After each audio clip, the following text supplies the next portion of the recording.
Wrestling fans around the corner, around the world, I'm Dan Marotti.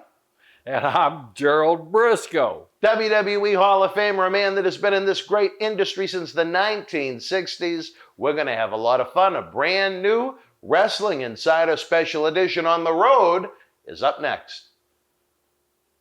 Wrestling fans, Boston Wrestling MWF Summer of 7 p.m., 7 nights a week has exploded online. Join the superstars and legends on Wrestling Insiders every night at 7 p.m. Spread the word. As first reported to our Boston Wrestling MWF family on Patreon, big things are happening as we wrap up our biggest spring ever and kick off our Summer of 7 p.m. beginning Memorial Day night, when brand new Wrestling Insider episodes premiere at 7 p.m., 7 days per week. We also kick off our Make-A-Wish drive in high gear to help grant wishes to awesome kids that have been waiting over a year in many cases. After an Extreme Saturday with New Jack and a Demolition doubleheader with Axe, put the women and children to bed. As fresh from the Shawn Michaels A&E biography, Marty Janelli returns for a Party with Marty tripleheader, Friday, June 18th, Saturday, June 19th, and then joining us again for the WWE Hell in a Cell pay-per-view, Sunday, June the 20th, taping episodes of Wrestling Insiders, watch-alongs, and cyber autograph signings. It's going to be a huge weekend that demands fan involvement. Head on over to BostonWrestling.com for complete information and pre-ordering option. Let's help keep wrestling legends working and great wrestling talk show content being produced. We can't do it without you. Help us explode into summer. 7 nights a week at 7 p.m. This is Mick Foley. This is Harley Race. This is Shelton Benjamin. This is Mr. Wonderful Paul Orndorff. This is the Monster Abyss. And this is Daniel Bryan. This is JBL, and you're watching the MWF. Be there live.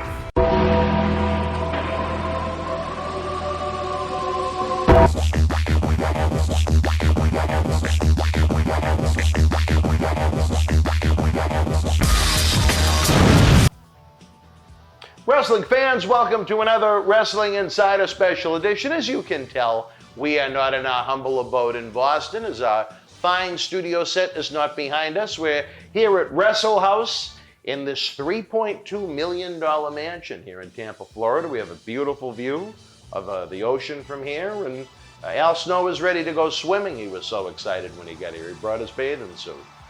Well, Al Snow in a swimming suit, I'm glad I was a little bit late today, but Dan, this is no Boston. The sun is shining out there.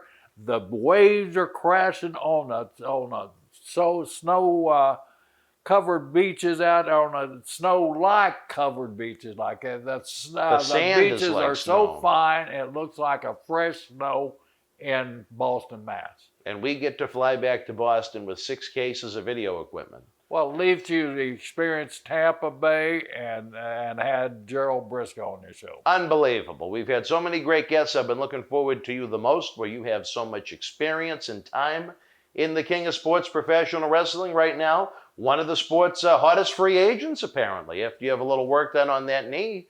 Well, like we you're said, just maybe saying, one more run. That's just a polite way of saying you're old. But yeah, I've got a lot of experience, and I'm making a comeback. You know, I've used 2021 as a medical year. In college you get those medical red shirt years. Well, I just took a red shirt year, a medical red shirt year. And I've had my hernia repaired, which I've had trouble with for over a year. And boy, I advise anybody that's ever has a hernia issues, get it taken care of. Don't be like me. Don't try to be Mr. Tough Guy, because it don't work. It kicked my ever-loving butt. Dan saw me limping around up in Boston up there. And now I feel so good now. I'm having a total knee replacement. After all these years, I'm finally having my knee done. You're going to be a brand new man. I'm ready for another 75 years, Dan. Let's bring it on, man. I'm telling you, there were people when you joined us for the Paul Bearer Holiday Headlocks Toy Drive the Christmas before last. They were really worried that you were hurting, but being the man that you are, you wanted the commitment, you made the town, you gave some great wisdom. You had a tag team partner that we weren't even expecting in Evan Bourne. Matt Seidelli joined you for that great seminar, and already one of the young guys that took part in the seminar is signed with WWE. So, you passed along great wisdom.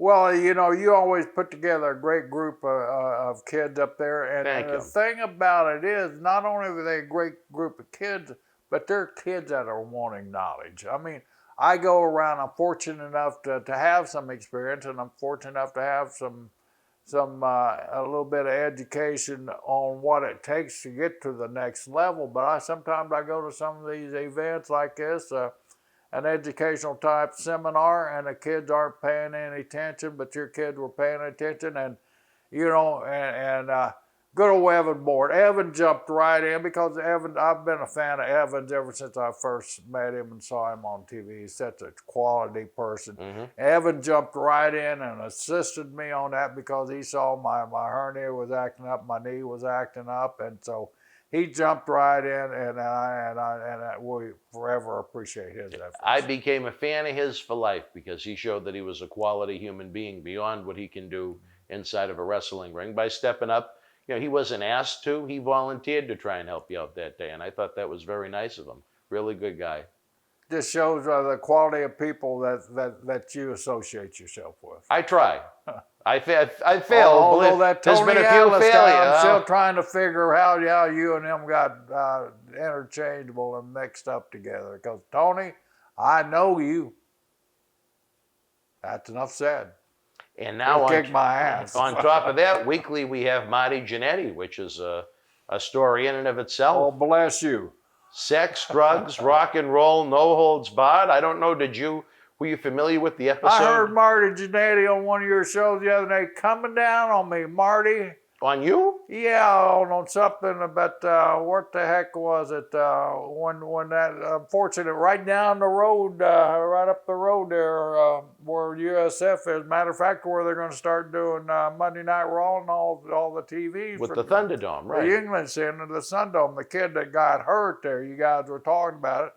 Marty made a statement that I called him, told him to back off or whatever it was, and that's not right. I don't remember that part. Well, you know what? You have the chance here to clear the air. Well, I'm always big on that. I don't want. I got nothing there to clear with Marty. all right. Except Marty, get your facts straight. I did call you several times to see how you were because I knew it was a great traumatic experience to have happen what happened to you and Sean in the ring with this young man, where he broke his neck, and it was a disaster. It was a tragedy, and it was a pure accident.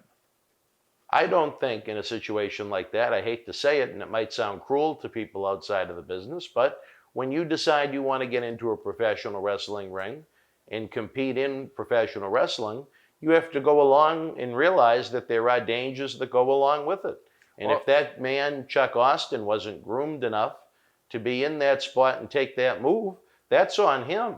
Well, I would suggest you damn sure have the experience enough to go into the ring against guys like Shawn Michaels and Marty Janelli, who were so experienced and who were so advanced and could do so many different things that a guy even 3 or 4 years in the business that hadn't competed on that level don't have a clue. And the guys will love you even more. And this is a little advice for you newcomers out there.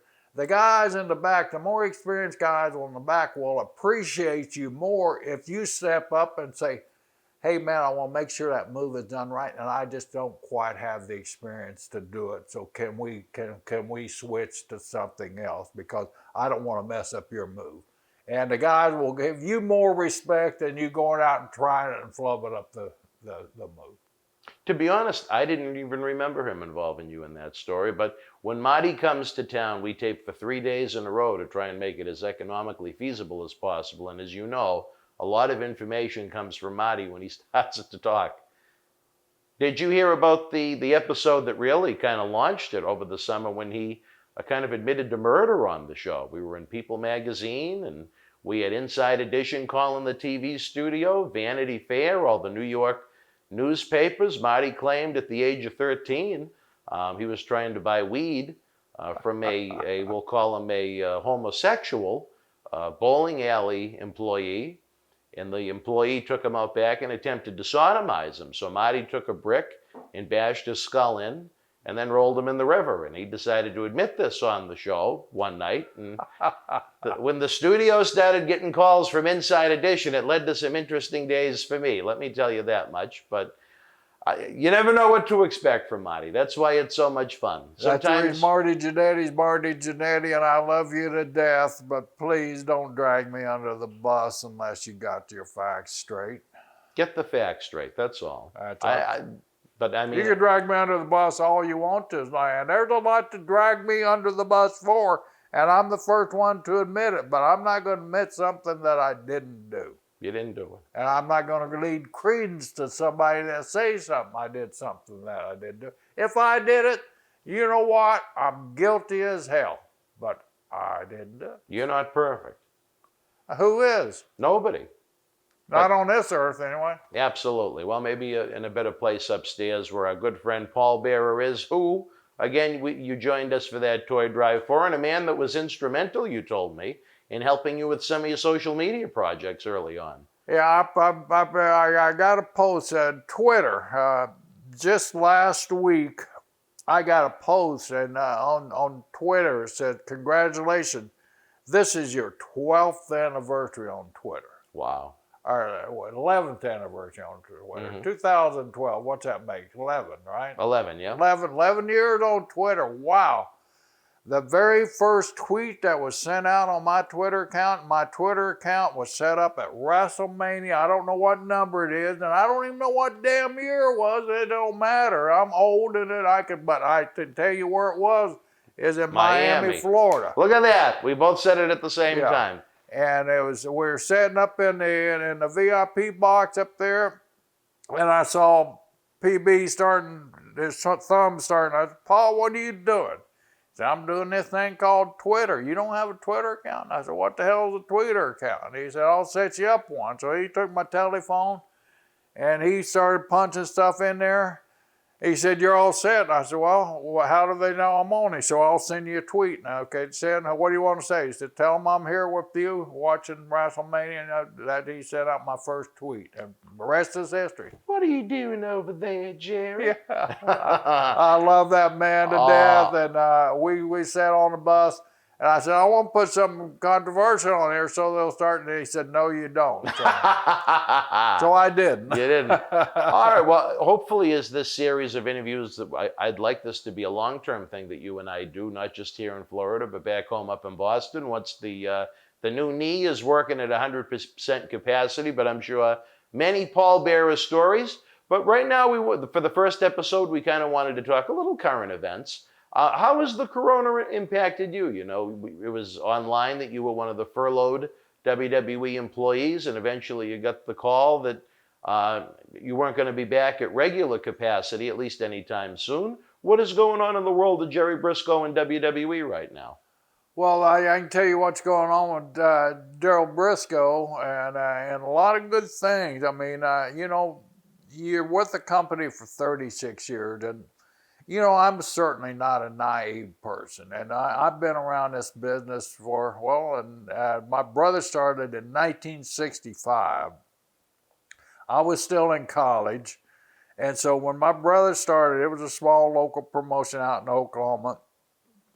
So during the summertime, they needed somebody to, back in those days, they run what they call spot shows, little bitty shows out in the middle of nowhere, away from the regular towns that they run. And so they needed somebody to drive a ring truck, set up the ring and all that stuff. So I'm a college boy, and so Mr. McGurk, who was an Oklahoma State guy like my brother, and I said, how about your brother, Jack? And Jack said, I'm sure he would like to do it. So he called me, you want to drive the ring truck? Pays pretty good, and you learn a little bit about the business, and you'll have a good summer. So I said, why not? And so I drove that ring truck around. I set up rings and all that stuff in the great state of Oklahoma. And during the time, you know, it was, some of the talent would come a little bit earlier and help me set up the ring. And after we'd set up the ring, hey, kid, you wrestle, huh? And, you know, it was funny because I wanted to learn what they were doing, but they wanted to learn some of the stuff that I was learning in college. So they would kind of swap me out. Hey, well, I'll teach you to work a little bit if you'll teach me a couple of little takedowns that we can use. So we kind of swapped out information. Helping each other, yeah. So it was a great time, but that was in in the mid 60s, and so I've been blessed. I've been through every phase that this business has to offer, and I keep coming back for more. Not to age you, but you're now in your 7th decade of professional wrestling. Wow. Not seven full decades, but your 7th decade. Well, let me tell you something. I always heard the story about what was it, Luthez. How old was he? 73 or something like that? Or 70? He was 68 or 69, right? And he got in the ring for his last time. Mm-hmm. So the day I turned 70 years old, it wasn't a day, it was like 3 or 4 days later, I was fortunate enough to be over NXT. I was still employed at the time with WWE, and so I was over NXT doing a tryout camp with a bunch of amateur wrestlers that I got. So Norman Smiley was there. I went up to Norman. I said, Norman, I've been wanting to do this. I'm 70 years old. Luthez got in the ring when he was 69. I want to get in the ring and I want to do a high spot.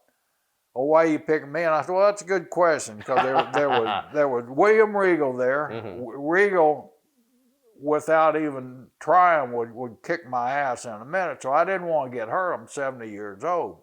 There's Robbie Brookside, and Robbie just had way too much energy for me to be in the ring with at 70 years old. Norman Smiley, I love the Wiggle. I love Norman Smiley. I love Norman Smiley as a person, as a man, as a performer, as everything. I said, Norman, I trust you won't hurt me. So we said, what do you want to do? So all the day long. Now this is the day before. This is a Friday, so I'm planning on doing this on Saturday, the last thing of camp. So after everybody had broken, got out of the building, because I didn't want to embarrass myself and let everybody see me. Well, of course, Norman tells somebody, by the time it gets around to Saturday, the camera crew's there. Everybody's there watching, Oh, damn. I said, well, when I want to do the world's oldest high spot, one tackle, drop down, get it again, arm drag, And I had to throw a little wiggle in there, too. So me and Norman tied up, locked up, and he had to ab-lib a little bit. You're not a professional wrestler unless you go off script a little bit in our days. So Norman went off script a little bit and stayed around. So we messed around in the headlock, finally threw him off, dropped down. Hip toss. He took the world's worst hip toss. Now here's Norman Smiley, one of the smoothest, finest workers in the entire wrestling business. He took the shittiest damn hip toss from a 70-year-old man. Of course, he blamed it on me being 70 years old, but that's okay. I know whose fault it was. Got up, I arm dragged the guy, and I slid out of the ring. I said, that's it, I win. And that was my spot at 70. So now I got challenges at a 75-year rematch with Norman. All right. You got a couple of years for that. I got another challenge by Adam Pearce when I turn 80. He wants to wait until I'm 80 so he can make sure that he has a chance. But he won't. He won't. He knows it, and I know it, and he won't have a chance. But I can't wait, and that's only a few, holy cow, 5 years away. So you better get your ass ready, Adam Pearce, because I am. Unbelievable. We know you've done a great amount of scouting. We talked about that when you were up in Boston. Is there anyone that you can think of off the top of your head in NXT that you think could be the proverbial next big thing? I have several guys in NXT now. I mean, I got let go a year ago, as you brought up a little bit earlier. But I sent in that year, and I got to thank Triple H and Canyon Seaman for this, because and your word, Dan, you go through this business, you don't get much. All you got is your word.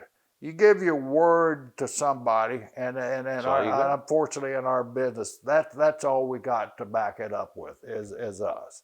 So I gave my word to several college kids, unbeknownst that I was going to get laid off. That hey, come when school is out, I'll get you. I'll fly you down to Orlando, and I'll get you in front of the right people, and you have opportunity to show them that you have what it takes to be a WWE superstar. So all of a sudden, I get this call, and I'm laid off. Well, I got these kids that I give my word to them. Like I said, I'm taking a lot of pride in my word, so I called Triple H. I called Canyon first. And Canyon, I gave my word to these kids. And Canyon's a very bright man. He got a degree from Stanford University, was on the world team volleyball. As a matter of fact, he was mixed volleyball champion with that great female volleyball player, the greatest female volleyball player in U.S. history.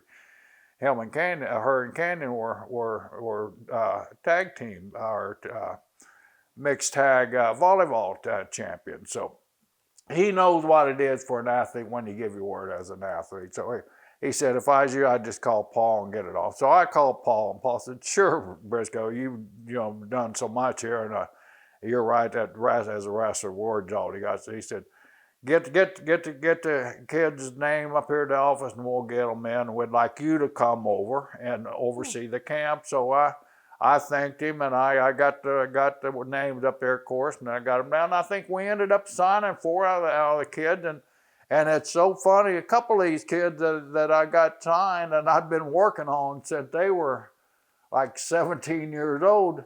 All of a sudden, a couple of these WWE guys are starting to take credit for recruiting these guys. They wouldn't know an amateur wrestler from a damn amateur bowler. So give me a break. You see these wrestlers out there, I don't care what they say, and even these wrestlers are told, hey, mention this guy because he's with the company now, and he's up there. So you get more rub if you mention this guy. So even the kids were told, hey, this guy brought you, not that other guy. So it don't matter. I know who brought them in, and they know who brought them in. That's all that matters. So look in the future. There's going to be 2 or 3. I don't want to. I never like naming names because when you start naming names, it puts pressure on these kids. And these are kids. They're just starting. They're not like the kids that been out, in the independent field and honing their craft. They're guys that they're not.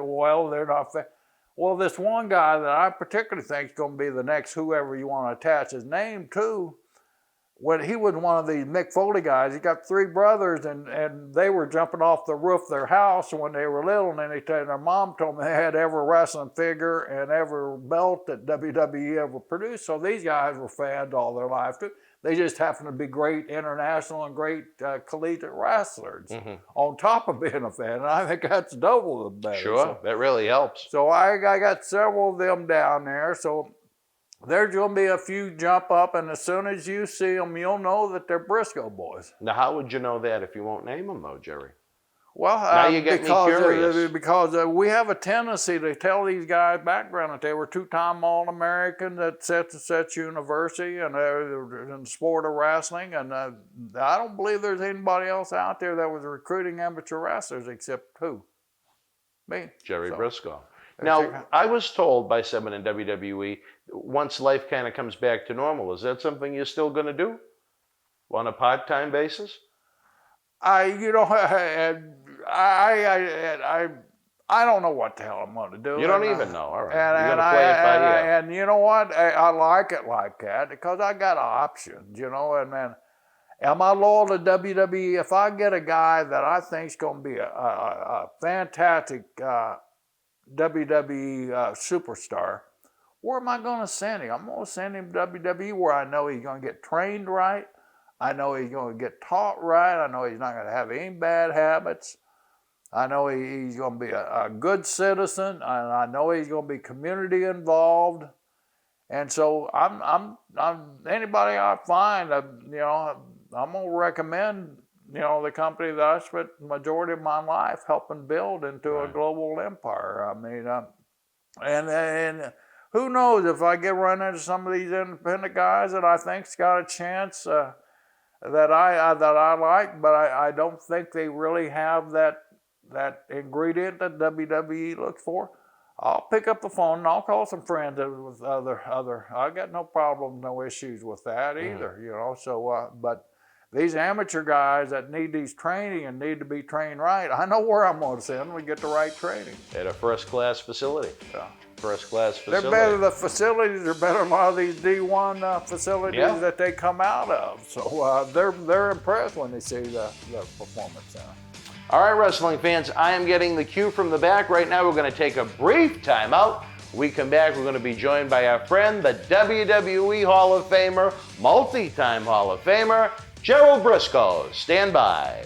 Wrestling fans around the corner, around the world, I'm Dan Marati. And I'm Mr. USA WWE Hall of Famer Tony Atlas. The road to WrestleMania has begun. Wrestling fans are looking to add to their man caves. You got to see what we have in the eBay store. Check it out. Arguably the greatest professional wrestler of all time. Get this limited edition collector's autograph print personally signed by two-time WWE Hall of Famer Nature Boy Ric Flair, inscribed 16 times for each of his recognized World Championship reigns. One of only 50 made direct from our friends at WWE. Also signed by original artist Rob Schamberger. Help keep wrestling legends working. Get this awesome Ric Flair collectible for your wrestling collection now. All right, wrestling fans, welcome back. Enjoying some great conversation with the Hall of Famer Gerry Brisco. Man I got to know first through the Cauliflower Alley Club, a great friend of a man who, when we're taping this, his birthday was just 2 days ago. And, you know, in a quiet moment, that made me water up. The late, great Paul Bearer. We still miss that guy every day. Wish he was here with us, but I can continue to believe he's here in spirit at the studio every time there's some kind of malfunction or something goes crazy with the lights. I always think it's him playing some kind of a rib, you know what I mean? Because I could see him trying to break balls like that and doing that, where he had been to the studio so many times. But like I said, we're going to talk Paul Bearer as Gerry Brisco's time in the World Wrestling Federation continues. Right now, though, you're, like you said, a hot free agent in the world of professional wrestling. Are you still involved with the auto body shop, Brisco Brothers? A few years ago, 41 years, I owned and operated Brisco Brothers Body Shop, but as everybody knows, my brother Jack passed away. My other brother Gene, that was helping to run the shop, Gene is 11 years older than me, so he was in the mid-80s. So he had finally asked, I'll stay as long as you want and as long as I can walk, but I'm getting up there. I'd like to relax. Plus, this man had done 4-term tour duties in Vietnam and had a 27-year Air Force career as top sergeant, E-7 sergeant in the United States Air Force. So he had earned his time to get away. So I got an offer from this corporate body shop company, and I sat down, we listened, we negotiated the deal, and it was a hard decision after 40 some odd years, but it was time to roll on down and be worth the drive to somebody else. So my affiliation with the most famous body shop in all of the United States of America is now officially in somebody else's hands. Does it still have the same name? It's really strange. It started out that way because the guy wanted to call it All Pro Body Shop, and we I guess, thought that would work, but it went haywire with him real quick, you know, after he changed the names of it. So we called and wanted to know if we could put the sign back up. And so, you know, it's like a franchise. So I negotiated a deal with him, and he put the name back up, so it's back up now. Oh, wow. So it still is Brisco Brothers. Isn't that nice that at least the legacy that you created is still out there for people? Yeah, well, let's hope it lasts, because body shops, like anything in this pandemic, you know, it just, and I know I drove by there a couple of times, and unfortunately I didn't see many cars in that parking lot there, but it's getting that time of year. It's getting rainy season back down here in Florida, so cars will be slipping and sliding again. There you go. That record, that hook will be rolling. It'll be worth it, but it'll be on the hook worth the drive. We certainly saw rainy season over WrestleMania the 2 nights before we taped this. And that's that was so freaky, because you check in the history of April, and April's one of our driest months that we have, and I think they said on the news, because it was such a deal, that was only the 4th time in history that it had rained on April the 10th. Really? Yeah. Wow. It was an amazing sight, like I was telling you. But you know what? Be careful what you do to Gerald Brisco, because I'm Native American. I just might have been out there on my patio dancing a little bit to bring these damn thunderclouds, but I'm not going to admit to nothing, but it might have been happening. Were you looking for a little revenge? I did get a text that said, Brisco, will you stop dancing? By a highly placed executive with WWE. All right. So they knew. You were up to something. And I quit dancing, and look how the weather turned. And look at what happened. And perfect, man. The funny thing is, almost both nights, when it was getting ready for bell time, it cleared up completely. I had blisters on my damn feet. You wanted to send him a little scare, though. I You just wanted sent to a give him- message. You wanted to give them a taste of their own medicine after the call Come that you into and Mike my Rotundo backyard. got. Come into my backyard and don't expect me to dance. Come on. All right, well. Another thing that you've been heavily involved with that I've noticed since you became a free agent is a show that you do online with someone that is a controversial figure in pro wrestling, but someone that he was working with us back when he was Intercontinental Champion in WWE, thanks to our friends there, John Bradshaw Layfield. What are you two crazies up to?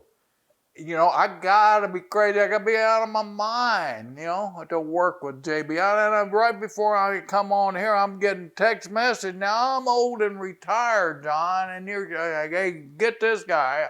I mean, I think I'm working for him. I think I'm the gopher of the show, but my name is first. It's stories with Brisco and Bradshaw.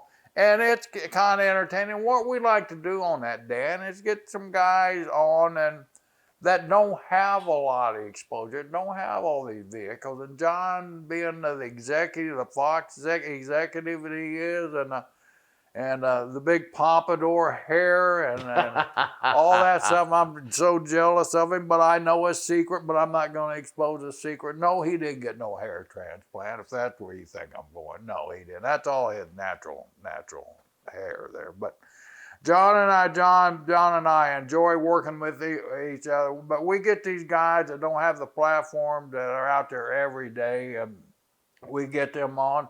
And John and I are like, you know, you've worked with both of them.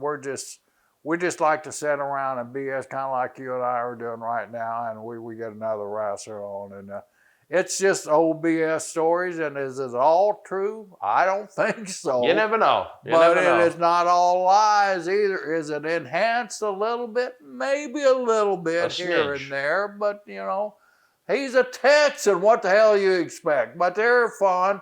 And I'm also working with that great comedian Taylor Williamson. I do a Q&A, and I was doing Brisco's big announcement where I kept getting interrupted. I remember that. Yes. By Randy Orton. Come on, Randy. I've known you since you were pooping your diapers down there on my shoreline at the damn lake there, and you come in and you give me that damn RKO.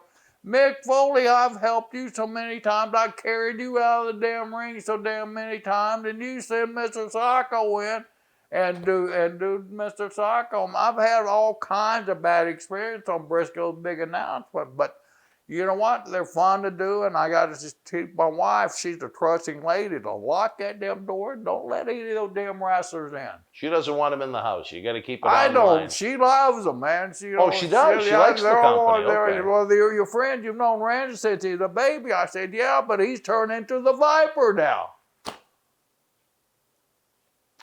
How often do you do the show with John? Is it weekly? In between medical experiences.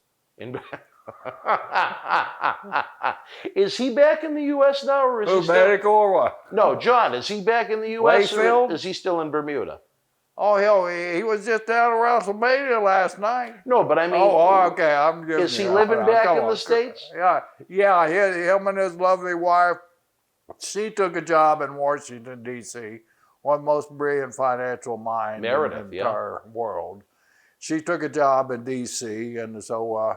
they bought a house in Bethesda, Maryland, right outside of there. Okay. So they moved away, but he started at that rugby club over there, and the guy does such fantastic work for inner city kids. I mean, he goes to some of the most impoverished areas in the entire world and sets up these rugby clubs. And he just did the same thing for out in Memphis, Tennessee. He got together with a group out there. Did he? And building a big rugby complex out there, and he had put on camps for these guys.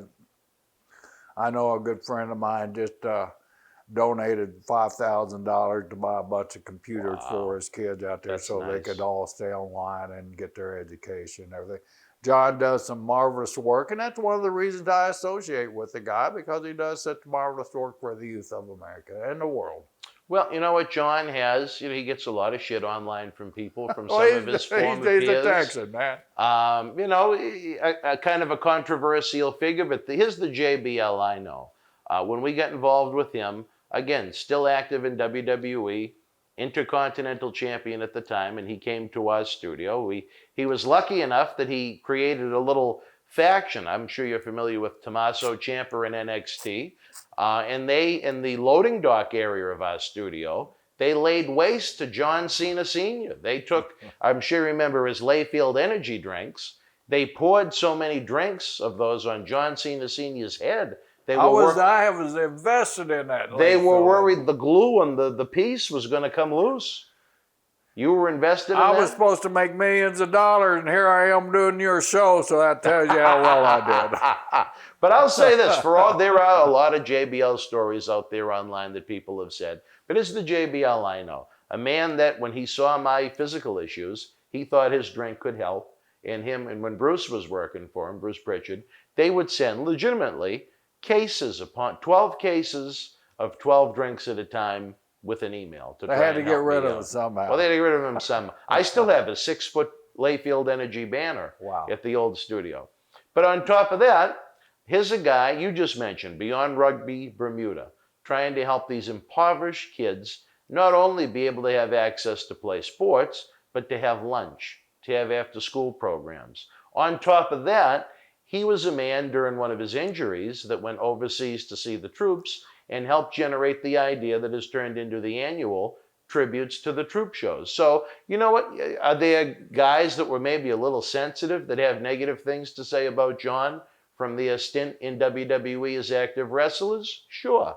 But for all the experts online that have never met the man, there's a lot of great things about John Layfield.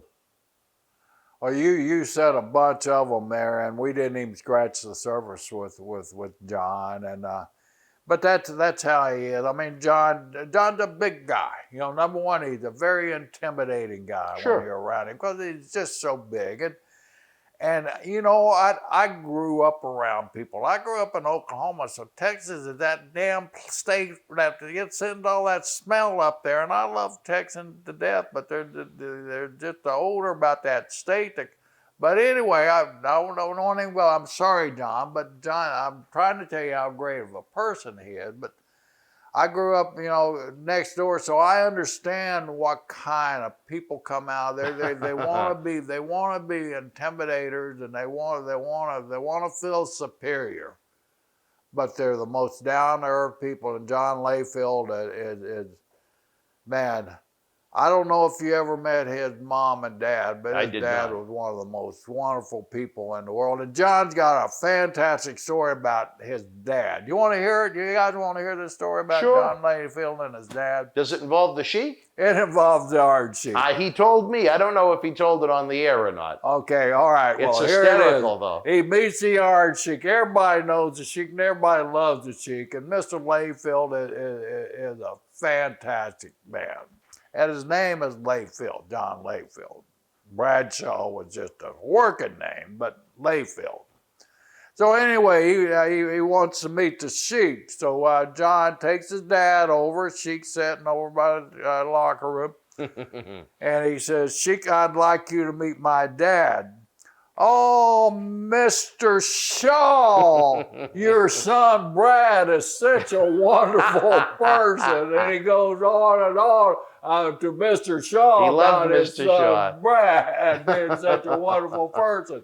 And of course, John don't say a word. And they get up, walk away, and John's dad looks at John and thinks he's a little confused. Did he ever tell you the story? I think it was on one of the African tours when him and Barry Windham were doing the new Blackjacks. And after a night on the town, 5 or 6 in the morning, they got back to the hotel as the sun was rising, and the Sheik was on the beach nude doing Hindu squats. So don't surprise me. So when you're around the Sheik, you never know what to expect. Another man whose name may came up, but I think where we talk current events, maybe to turn the dial on a little bit more of a serious note, we did lose one of the all-time greats in the sport during the Corona times, a man that I know is a very close friend of yours. I know when we were together in WrestleMania 35 weekend in New York City, I think you told me he kind of had a spell and he wasn't even really able to leave his hotel room for the weekend. We're talking about a man that I wish we had a chance to work with, the late great Pat Patterson. And what a loss that was. I mean, what a loss to our industry and what a loss to mankind Pat was. This industry, what he meant to, I mean, the innovation that it, been redundant to tell, all the involvement, the Royal Rumbles, the things like that. But I always think every superstar that ever walked through that door, and starting with Hulk Hogan, all the way down to Rey Mysterio, and even to these current guys, they all should wherever that Vince decided to put that monument of Pat Patterson, they should be a daily pilgrimage to that monument of Pat Patterson and a thank you there, because he created so many stars. He created opportunities with his mind for so many people.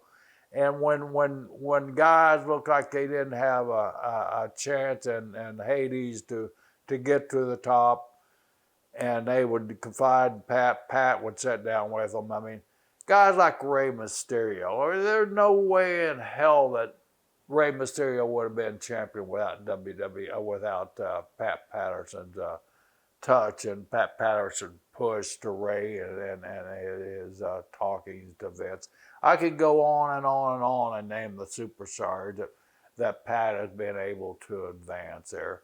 His mind is, a lot of people, well, I went to college. I got my, well, I went to college too. I got my damn bachelor's degree at school, but I got my damn PhD working with Pat Patterson on this business because he was that bright and he was just that good at what he does in this business. And he did everything. For a long, long time. He had such a great tenure. What about to you? Pat Patterson is a friend, personally. Pat Patterson was a dear friend. Pat Patterson, the biggest thing that Pat Patterson did for me, when I first came to work here, I mean, it was, I was cocky. I was a talent, and I'd owned pieces, and I'd made myself events, and I was pretty arrogant, and I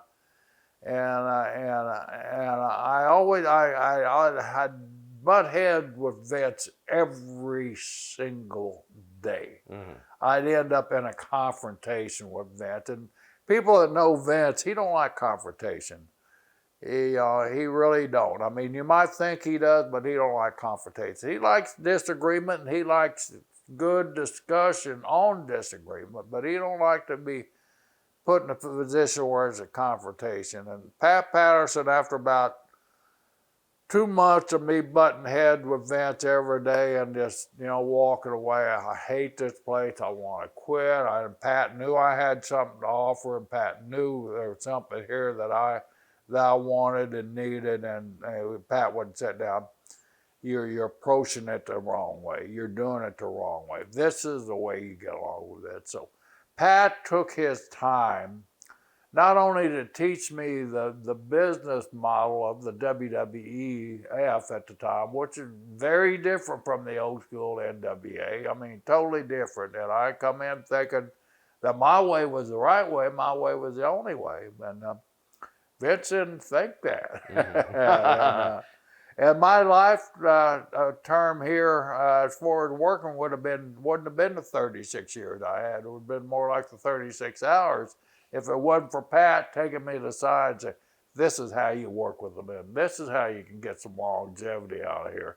This is how you can get your ideals across. This is how you can be more productive with the man, is working like this with him. And I had to shed my ego. I had to shed a bunch of stuff, but Pat was 100% right. And look, man, I had blessed 36 years. I have no anger. I have no animosity about being let go, because I knew what my 36 years here was all about. I knew what I contributed to this business. Vince knows what I contributed to this business and my time here on with this company, and I'm proud of it, and I'm proud of the time there. And you know what? Hell, like I said earlier, I'm working on 75, man. It's time to sit back and enjoy, and I can look back and enjoy and see what I've done and reflect on I've done. And I tell you, like we talked earlier, there's talent over NXT, and my influence will be here for a damn long time that I'm going to be here. So I know you didn't want to name any of the newer recruits that you said you brought in last year as you were in that kind of transition, but is there anyone in NXT right now that you would kind of almost put your stamp of approval on now that they've moved up the food chain a little bit? Well, they're at NXT, and that's where I don't want to put pressure on them. But the people know who I brought in over there. It's kind of well documented. I mean, but I can name the guys right now on the current WWE roster. All right, let's go that direction. And you know, the Street Profits, Dawkins, Angelo Dawkins. I mean, he's one of mine. He was. Here's a kid, Gary. He Jackson. He had an amateur background. Hang on now, right, don't get jumpy here. Don't get I know pushy. you can still hook me. Sit back and relax and let me tell my stories here, or you tell my story. Either way. Okay, Gary Jackson, Angelo Dawkins. This is a man from Chicago. His coach called me and said, Brisco, I got this guy I want you to meet. He played football for our team. We won the national championship. Now, this is junior college, but it's still a national championship. He won a junior college championship playing football. He won a national championship ring for me as a heavyweight wrestler. Mm-hmm. He won a national championship as a shot putter for our school. Wow. This man has 3 national championship rings in 3 different sports. That's a stud athlete. That's the type of guys I was looking for. He's one of them. Of course, Sheldon Benjamin. Oh, Shelton. Of course, Brock Lesnar's one of them. Otis. Nico was a Pan American amateur champion. He was one of them. Tucky, his big partner was All-American Arizona State University. He's another one of them. I mean, I'm forgetting a lot of. Dolph Ziggler. Nick Nemeth was an All-American, had the pin record at a Division I school, Kent State University. He's another one of them. Kurt Angle, I had a lot to do with him. Of course, Kevin Nash is another guy I had a lot to do. Yeah. Now, what kind of a background did he have? Okay, Kevin Nash played basketball at the University of Tennessee. Southern Tennessee player. And he got into bodybuilding. He was living in Atlanta, Georgia. Well, at the time, I owned part of Georgia Championship Wrestling, as you know. So you were familiar with it. Surprise, yeah. And a lot of people didn't know that, but I owned part of Georgia Championship. So I was good friends with the building manager, Mike Osha. Mike liked to go out and have an adult beverage every once in a while. He happened to go into this establishment that Kevin Nash was just got out of school. His training to be Mr. George at weightlifting, bodybuilding. He ran into him, and he's 7 foot tall, and ran into him and said, hey, man, what are you doing? Oh, I'm just bouncing, and I'm weightlifting and all that stuff. And Mike was the building manager at the Omni there in Atlanta. He said, hey, I work at the Omni. I'm professional radio. It'd be a great wrestler. Oh, man, I'd love to check it out. Do you know anybody? And so the next day, Mike Osha, when he went in the office, he called my body shop and said, Brisco, I found this guy, 7 foot, 300 pounds, looks like a damn Greek god, says he's interested in being a professional wrestler. He played basketball at the University of Tennessee. You interested? I said, yeah. I said, Mike, tell me about it. So Mike said, tell me about it personally. He told me about it. And at that time, we had no OVW. We had no NXT. There was nothing, yeah. There was nothing. So I knew that Jody Hamilton, the assassin, had a place in Atlanta, Georgia. And Jody was one of the guys that I look back on my career that everybody young like me needed a Jody Hamilton. The guy was so sharp, and he was the main eventer, but he would sit down with me every night, go over my match, what I did wrong, what I did right. So I knew Jody would be a good trainer. I said, Mike, here's Jody Hamilton's number, have Kevin call Jody. So Kevin called Jody, went down there, started training, and the next was history.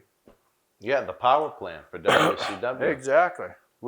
But that's how Kevin Nash got in this business. Almost surprising that you would send him to the opposition to learn. But like you said, there really was no developmental. There was no place else to send a guy, and I knew.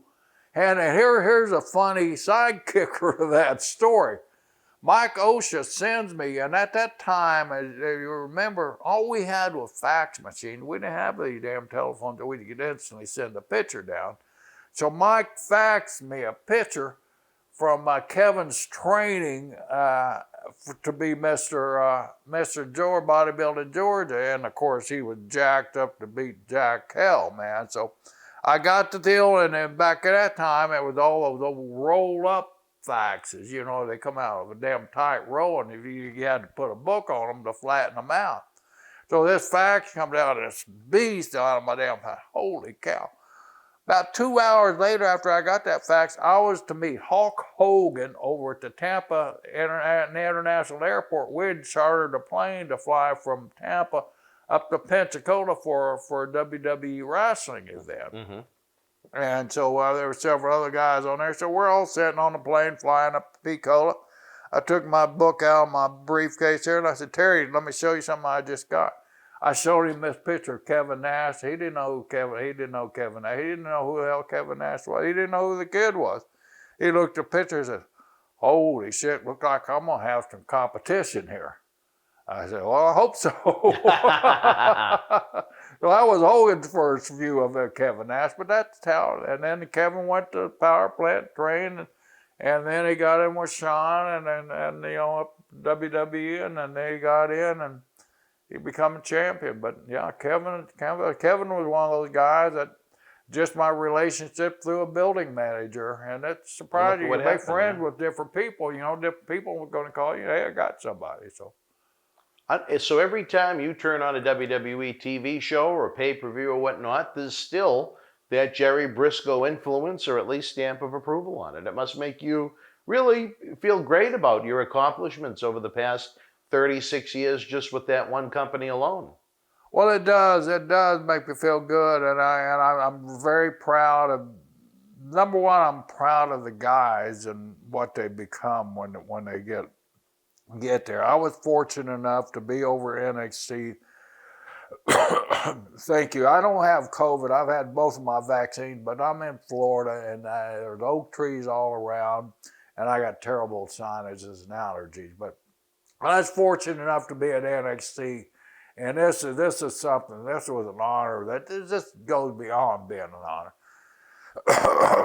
But Matt Bloom, who's the head coach there, says, "Hey, Otis and Tucker are being called up today. They're going to tell them in a little bit. They're going to film it. You started them. You want to be in the room." I said, "Oh man." I mean, it's like, wow, your two kids really graduated, So they come in, they hustle them off to the side there. So I kind of stand on the side, and I watch Matt, and I watch Canyon, and I watch the boss and go over and tell them, "You guys have just been elevated to WWE. Congratulations, main roster." Yay. Man, they saw me. I mean, the biggest, longest, hardest embrace from two guys to me. What a feeling it was. Here's two of you guys that I've watched come out of university, and both of them are now getting the call up to the main roster and getting an opportunity to be something. I was so proud of these guys. Unbelievable, fans. These are the stories that we love to tell, the memories and the legends. There's a lot of great things about this industry. Sometimes there's some sad things about this industry. Some of the most unique human beings and oddities you could ever imagine have come through this industry. Very happy to have Jerry Brisco with us for the very first time. As we close out your premiere episode, Jerry, any final thoughts, final memory about the late, great Pat Patterson, though? I want to send him out on a high note because he meant so much to what we do. Pat, guess who told me to tell you hello? Nobody! Well, there you go. All right, wrestling fans, as we continue our fun on Wednesday night, don't forget the premiere chat is going on the right side of the screen. Let us know what you think about our episode with Jerry. The super chat button is open. Don't forget to Tip the bartender for this great entertainment as we are here at Wrestle House in Florida. If you missed the premiere, leave some thoughts in the comment section below. Your opinion matters in what we do. For Jerry Brisco, I'm Dan Marati. We will see you very soon on Wrestling Insider Special Edition. You and yours, be well, stay healthy. Good night. The World Wrestling Federation was live at the Cow Palace in San Francisco, California, Tuesday, June the 9th, 1987. In the opening contest, C.V. Arfi beat Frenchie Martin. Scott Casey with the win over Jose Estrada. Brutus Beefcake defeated Johnny V. Hercules victorious over Ken Patera. Mr. Wonderful Paul Orndorff, who replaced Harley Race, beat Ricky the Dragon Steamboat via countout. WWF Women's Champion, the Fabulous Moolah, retained the title over Debbie Combs. Rick Rude defeated Dusty Wolf.